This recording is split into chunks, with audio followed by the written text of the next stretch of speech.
Good morning. Welcome to Forex In Four. Today is Tuesday, September 6th, 2011. If you're looking at this chart right now, yes, indeed, this is a 7% move you're looking at here. And this is, of course, a chart of Euro Swiss franc, 15-minute chart. I don't know if people are coming back from the long weekend holiday here in the U.S. Or know what happened, but basically the Swiss National Bank followed through on their, on the talk that there was going to be some sort of peg, or that they were going to set a target rate on the Swiss franc to 120 euro, and of course that's what happened. If you look at this chart, okay, they announced that they were going to vigorously defend this line with unlimited resources, meaning that the fight is on here, so to speak. So if you look at this chart, you can see that. I mean, wow, what a move! If you're long Euro Swiss, you are definitely the beneficiary of this move. So the Swiss, tired of all the market's money pouring into the franc, okay, have decided that they're going to intervene in the currency, and that's what we're looking at here. So 120 is going to be the line, excuse me, that they're now going to be defending. All right, so yesterday we had the U.S. markets closed here, and we're starting to see the ripple effects of what's been taking place over the last, say, 36 hours now as U.S. comes back from Labor Day holiday. Some people have been joking it's called the non-Labor Day holiday, based on the horrible jobs figures that we got last Friday, where no new net jobs were created for the first time, I think, in something like 50 years, which, it just doesn't bode well. All right, we know about the president's going to come out. He's got some sort of jobs plan on Thursday. Okay, a lot of people are saying that he's going to try and pull off an FDR-style New Deal, which is already being coined the borrow and steal plan. We'll see how that goes. But the politics right now is very difficult as far as getting the economics back in line. So that's what we're seeing. But after we had the Euro Swissy here move, okay, you can see that gold shot up again. All right, we're looking actually at a 4-hour chart. It didn't have a dramatic move. Actually, there was a move there, lower before bouncing higher.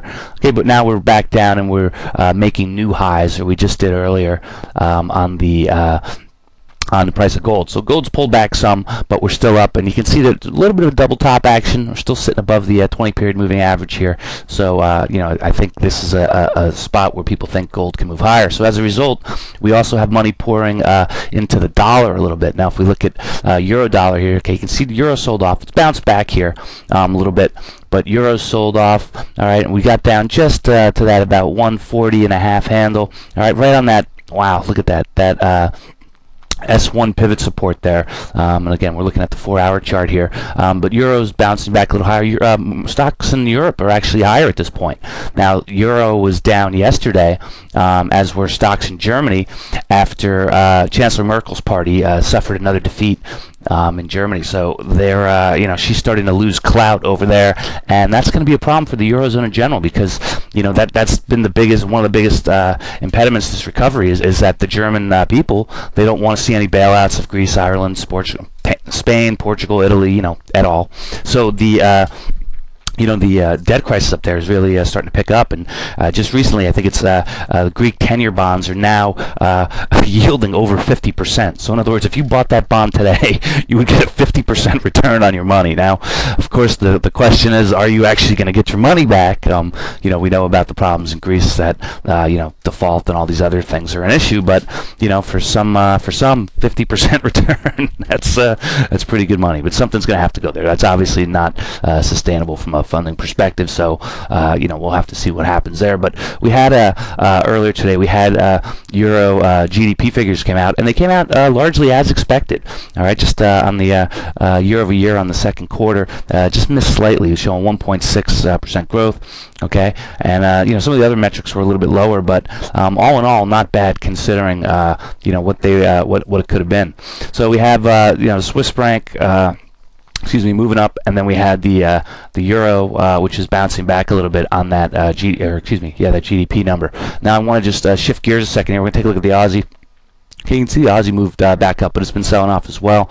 We had the RBA came out with their rate decision this morning, and they actually left rates steady at 4.75%. So some of the market had been thinking that they were actually going to lower rates here because of the the global turmoil and the economic slowdown and global economic retraction that's perhaps about to take place. But they left rates steady right now, so that's still a nice carry for people.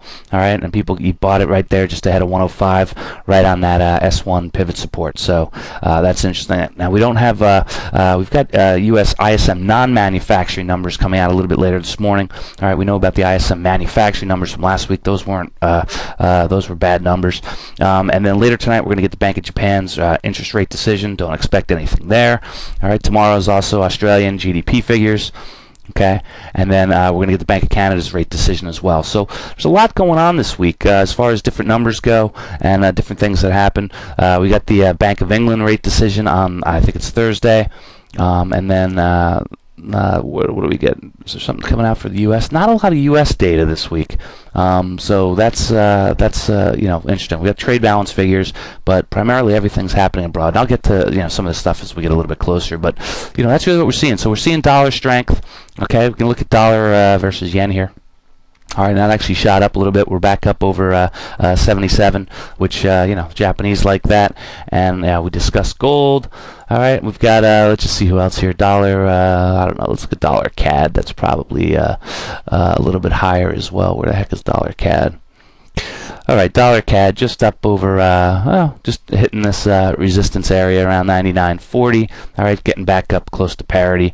Perhaps we'll see that a little bit later this week. So that's really what we're looking at. Markets are down to start today. A lot of it has to do with the correlations of dollar. If dollar stronger, that means people are saying, okay, well, that's bad for stocks. But again, I'm not certain that with stock indices as low as they are right now, that we can't see a turnaround today.